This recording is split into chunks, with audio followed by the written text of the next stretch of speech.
Entra Jesús en el jardín, hora de Sisibaes. Allí comprende bien el fin en el Getsemaní. Oh, cómo padeció Jesús en el Getsemaní. A solas contempló la cruz en el Getsemaní. Oh, cuán sublime y dulce amor Cristo muestra allí por mí.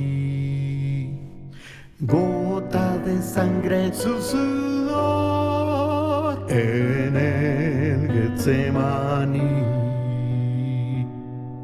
Oh, cómo padeció Jesús en el Getsemaní. A solas contempló la cruz en el Getsemaní. Bajo mi culpa de pesar, el Señor se postra allí. Sufre Jesús dolor sin par en el Getsemaní. Oh, cómo padeció Jesús en el Getsemaní. A solas contempló la cruz en el Getsemaní. En el Getsemaní, en el Getsemaní.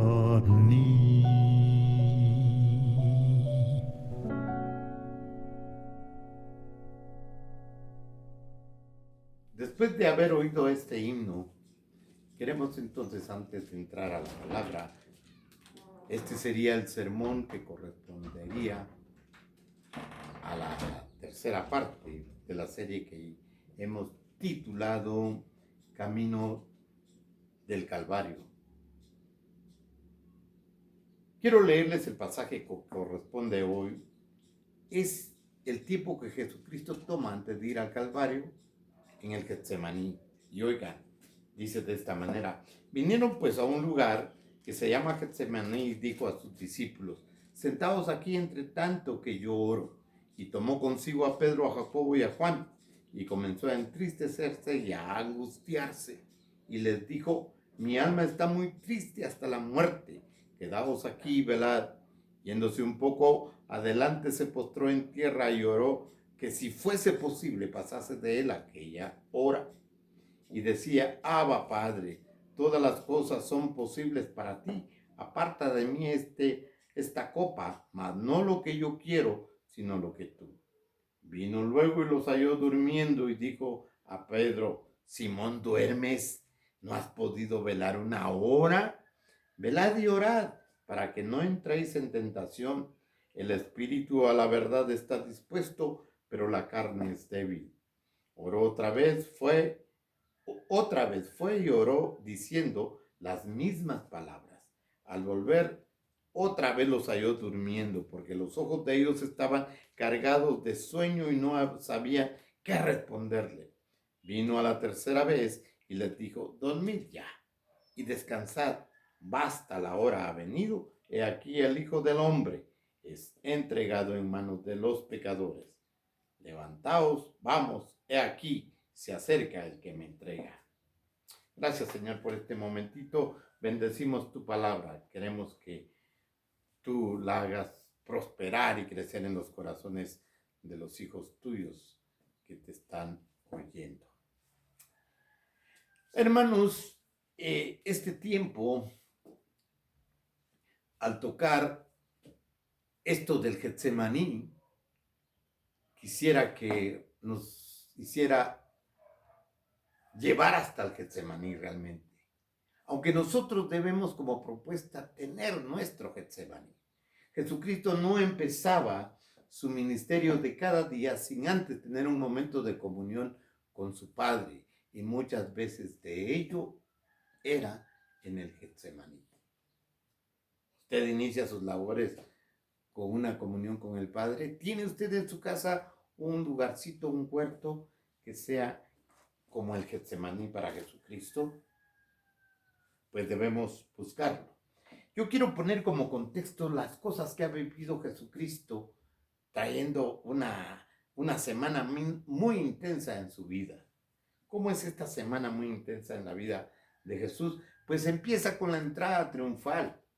No solo hace con tanta pompa esto, el día lunes va a limpiar el templo, el martes regresa viendo que la higuera se había secado, sirvió para muchas cosas que él demostrara a través de esta parábola, y hoy está en el Getsemaní.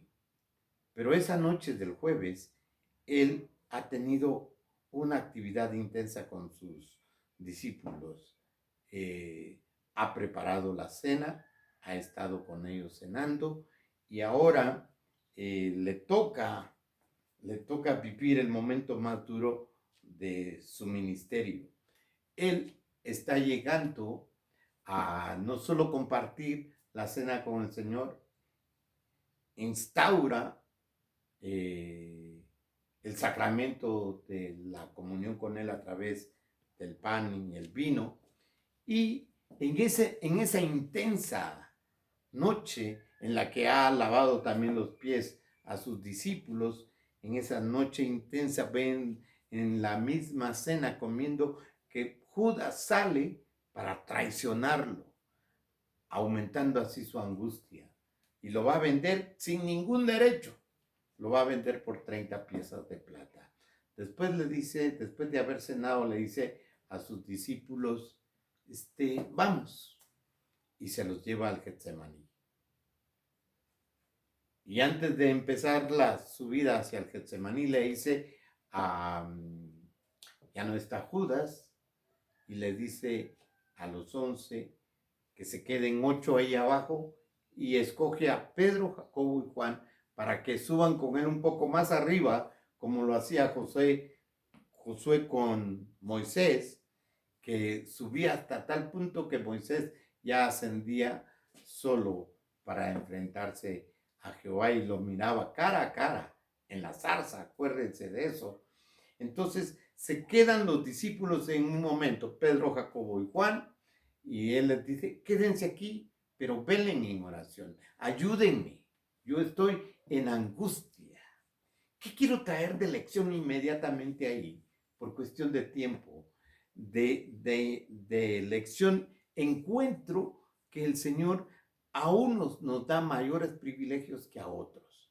Que nosotros seamos esos que el Señor escoge para que lo acompañemos en sus momentos más difíciles. Increíble, es paradójico eso, que el Señor tuviera momentos como ese, siendo el Rey de Reyes, Señor de Señores, el Creador de todo el universo, mas sin embargo cuando está desarrollando este ministerio, Él está angustiado, porque esta obra que Él inició necesariamente, esta obra necesita el sacrificio del Cordero Pascual, que en este momento Él lo será.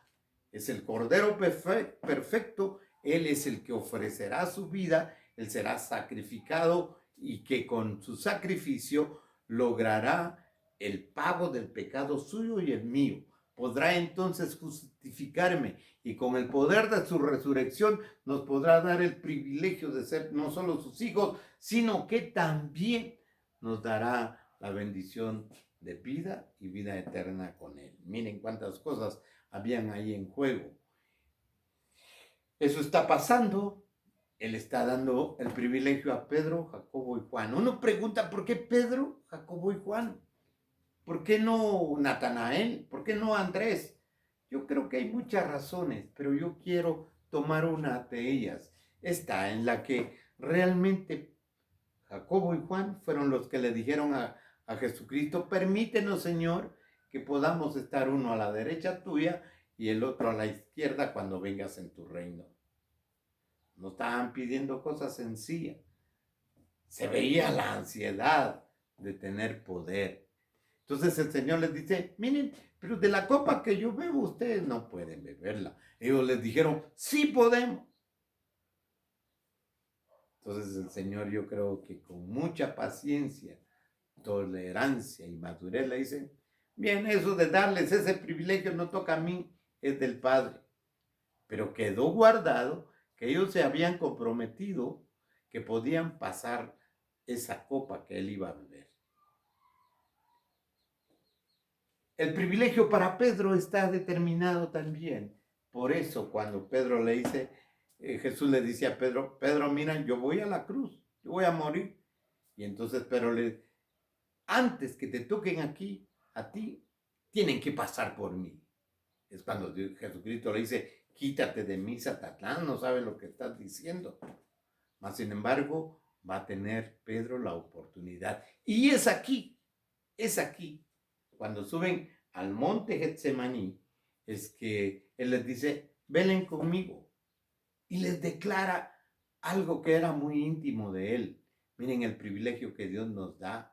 Él no tiene problema con decirnos qué es lo que siente cuando está enfrentando al pecado. Le dice, Pedro, mi alma está muy triste y muy triste hasta la muerte. Yo necesito apoyo, yo quiero que ustedes velen conmigo. Por muchas razones velen conmigo. Yo necesito ese apoyo.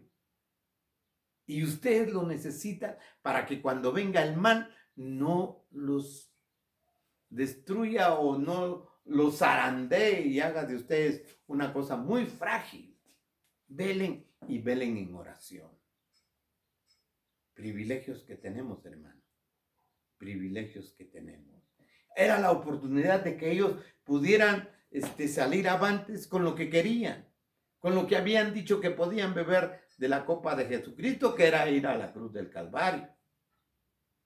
Pedro podría también, velando, ganar la victoria y no caer en la simple, si es que se puede llamar simple, en que lo haya negado 3 veces. Entonces Jesucristo les dice, velen, velen. Y dando unos pasos más adelante, fue y se postró en tierra. Qué buena lección encontramos ahí. Rostro en tierra, él se postró delante del Padre, mostrando mucha reverencia, humildad y la necesidad de que el Padre lo asistiera en ese momento.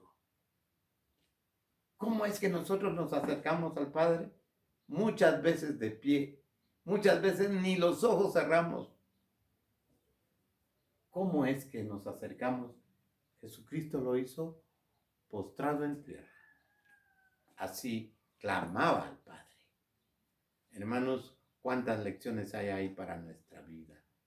Entonces, ese era el acontecimiento en el monte Getsemaní. Realmente en ese monte Jesucristo libró la batalla más cruel de su ministerio. En el otro lado está el monte del Calvario, que son parangones, que debemos tenerlos en cuenta.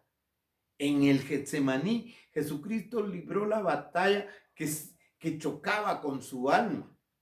Era su alma, su espíritu la que estaba ahí enfrentando la lucha y pagando el pecado, cargando el pecado suyo y el mío. Eso es más doloroso, las gotas de sudor eran de sangre porque es mucha más fuerte la batalla que se libra en el espíritu que la que se libra en la carne. La de la carne la va a sufrir en el Gólgota. Ahí habrá ciertamente sangre, habrá corona de espina, habrá clavos, habrá sido horadado todo su cuerpo. Pero esa es diferente. La dura creo que la ganó aquí en el Getsemaní. La del Calvario también la ganó. Pero entre una y otra, miren, siento que es más dolorosa la que libra en el Getsemaní. Ahí es donde Pedro, Jacobo y Juan debían haberla librado en el Getsemaní también. Ellos no llegaron ni siquiera a la cruz porque no habían librado ni siquiera la del Getsemaní.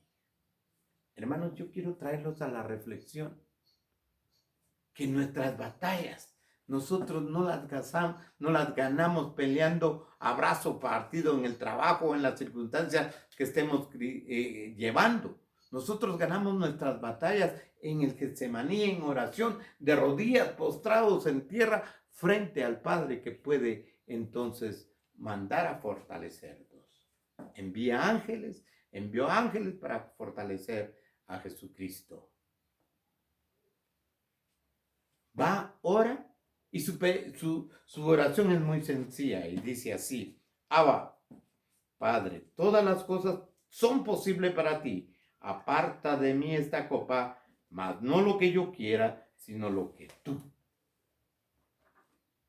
Este Abba es igual a decir: papito lindo, ahora necesito. Tú puedes, porque para ti todas las cosas son posibles. Creo que nosotros oramos así: Señor, Padre nuestro, líbranos de esta peste, este virus que nos está azotando, y el Señor puede librarnos, nos ha librado, de hecho, hasta ahora. Y Él le dice: papito lindo, quiero que si puedes pasar de mí esta copa, pero no se haga lo que yo quiero, sino lo que tú decidas. Tu voluntad siempre va a ser mejor. Y el Padre, su voluntad es que Él fuera al Calvario. Pero la relación es muy íntima entre Jesucristo y el Padre, que la tenían constantemente. Le dice: papito lindo, ayúdame. En el otro monte, en el Calvario, ya no va a ser papito lindo. Ahí le va a decir: Dios mío, ¿por qué me has desamparado? Ya no es el papito lindo, porque Dios ahí tiene que actuar como el Dios que está reclamando justicia y está recibiendo en pago todo el pecado del mundo. Jesucristo lo está pagando con su vida. Y entonces no puede haber flexibilidad. La justicia de Él se hace y se hizo a través de Jesucristo, aunque eso le costó la sangre, le costó su vida. Por eso Jesucristo dice: Dios mío, ¿por qué me has desamparado? Hermanos, cuando nosotros libramos la batalla, es bien dura, pero nosotros tenemos el favor de Él, que Él ya pagó el pecado, y nosotros tal vez pagaremos el pecado de nuestras consecuencias a pesar de haber sido ya liberados, pero si caemos en Él, pagaremos las consecuencias. El Señor, nuestro Dios, tiene que ver cómo es que las consecuencias del pecado que aún cometemos por estar en la carne se pagan, y Él se pone triste. Tengamos cuidado.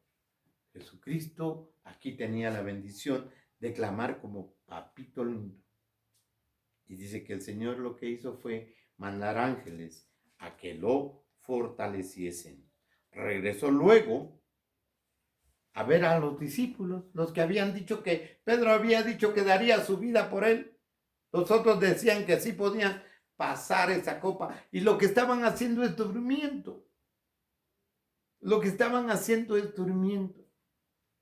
Entonces, ¿dónde podrían tener derecho a pedir y a exigir cuando no eran capaces de velar una hora? Cuando no eran capaces de poder sostenerse y apoyar a Jesucristo. Los encontró durmiendo. Subieron a dormir cuando Él los subió para que velaran. Y velaran más que por Jesucristo, velaran por ellos. Porque vendría sobre ellos una tormenta enorme. La persecución iba a ser inmediata. Pero no pudieron velar una hora. Y les dice, el referente es Simón, es Pedro. Pero aquí ya no es el Pedro a quien Él le había puesto ese nombre. Es Simón, la piedra, la piedrecita. No es el Pedro, la roca, sino la piedrecita. Dice Simón. Y no que tanto valor y tanta energía y tanto coraje para venir a dormir. Hoy que necesitamos lo que tú declarabas allá abajo con tanto orgullo y con tanta prepotencia, no has podido velar una hora. y les da 3 oportunidades. Va a orar, regresa y los encuentra durmiendo. ¿Alguna justificación queríamos decir? Que Pedro les dice, es que estamos también tristes. Dice que estaban sus ojos cargados del sueño por la tristeza. No, hermanos, ante la batalla no tiene que dominarnos el sueño. Jesucristo les dice, ciertamente para compensar un poco lo de ellos, ciertamente el espíritu está dispuesto, pero la carne es débil. ¿Cómo es que la carne, siendo débil, supera el poder del espíritu donde está la fuerza? No hay excusas, hermanos. Aquellos que dicen, no puedo contra el licor, la carne es débil. Se puede con un espíritu velando y en oración, supera cualquier cosa que la carne. Porque la carne ciertamente es débil, no tiene la fuerza, su debilidad la puede compensar muy bien el poder del Espíritu. Y cuando tenemos el Espíritu Santo, la carne no es excusa. Dice que estaban durmiendo. Y si traemos la referencia a Judas, Judas no estaba durmiendo. Judas estaba tan activo de hacer su trabajo de ir y vender a Jesucristo, recibir 30 piezas de plata y las tenía en su bolso. Porque no estaba durmiendo. Estaba en el mal, pero despierto, activo. ¿Cómo es que nosotros, estando en el camino correcto, dormimos? Y queremos que la oración funcione cuando ya la tormenta la tenemos encima. ¿Cómo quería Pedro salir avante si le llegó la tormenta encima? Cuando una mujer, la criada de Anás, le dice, tú eres uno de ellos, y él lo negó 3 veces. Hay que estar despierto y velando en oración. Para eso es el Getsemaní. Para que nosotros velemos y velemos en oración. Para que cuando la tormenta venga, seamos capaces de superarla. Esa es la gran lección que quiero dejar. Esa es la gran lección que Jesucristo nos invita a que subamos al Getsemaní con Él, pero para velar y velar en oración. No lo hicieron. La tercera vez dice que Jesucristo dijo, bien, duerman mejor, descansen, porque el enemigo viene ya, la tormenta está encima. Pero este momentito que queda, descansen. Y Jesucristo se quedó ahí ese momentito, cuidando mientras ellos dormían. Jesucristo, ya veo ese momento. Permítanme imaginarme a Jesucristo sentado, viendo que Jacobo, Pedro y Juan dormían, a pesar de que Satanás venía a prender ya a Jesucristo. Yo creo que ha de haber estado orando al ver con tristeza a Pedro, Jacobo y Juan totalmente desapercibidos del gran peligro que sobre ellos venía. Y los ha de haber encomendado al Señor, porque le dice, yo he pedido por tu alma, Pedro, para que Satanás no se enseñoree de ti. Jesucristo los miraba con compasión, como nos mira a nosotros cuando nosotros indolentemente estamos ahí frente a las circunstancias, totalmente desprotegidos, porque no somos más que ovejas que van al trasquiladero, ovejas que Satanás quiere devorar, porque él anda como león rugiente, pero el Señor está cuidando de nosotros, hermanos. El Señor está cuidando de nosotros. Descansemos, porque Él está cuidando. Pero nos toca velar y orar. Que tengamos nuestro Getsemaní, porque el otro monte es la lucha que entablamos día a día. Y que también vamos a salir victoriosos. Así como Jesucristo pudo decirle en el Getsemaní al Señor, ciertamente mi Dios, no se haga mi voluntad. En el Calvario dijo, consumado es, todo está hecho, y se levantó victorioso. Que esa sea la lección nuestra este día, esta hora, y que podamos reaccionar y estar conscientes que el Señor nos invita al Getsemaní para velar y orar. Que el Señor les bendiga.